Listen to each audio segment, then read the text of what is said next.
ఇవాళ మనం చేసే రెసిపీ జున్ను ఎలా ప్రిపేర్ చేస్తామో చూపిస్తాను చూడండి. ఇవి పావు లీటర్ జున్ను పాలు, అందులో 150 ml గేదె పాలు కలిపాను. చూడండి మొత్తం పాలు ఎలా ఉన్నాయో.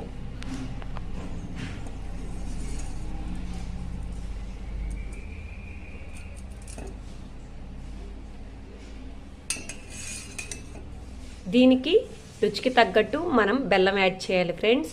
అంటే మనం తీపి ఎక్కువ తినచ్చు, తక్కువ తినచ్చు. దానికి సరిపడా బెల్లాన్ని ఇప్పుడు మనం యాడ్ చేసుకుందాం.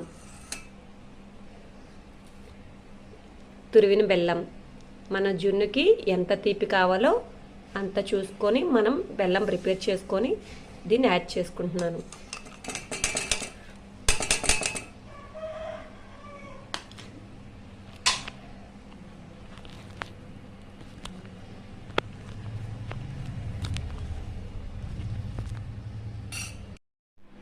ఇదిగోండి, బెల్లం కలిపాక పాలు ఇలా ఉన్నాయి.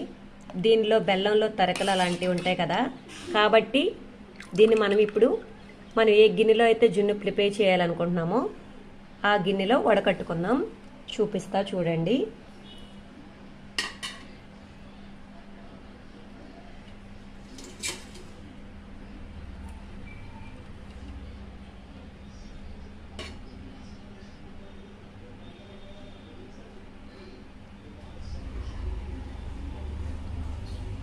అడుగునేమన్నా తరకలు అలాంటివి ఏమన్నా ఉంటే దీనిలోకి వచ్చేస్తాయి.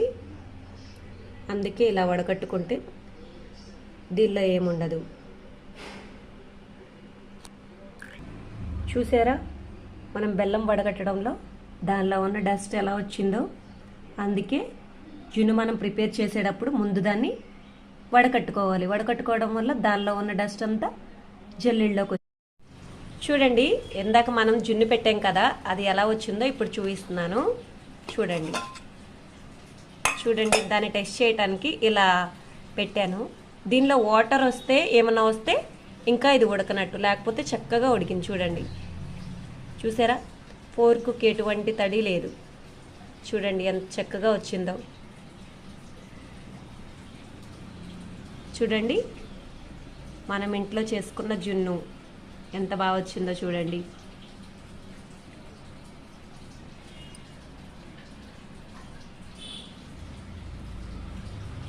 చాలా బాగుంది కదా ఫ్రెండ్స్.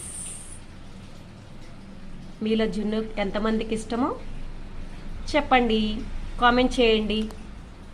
Okay, bye.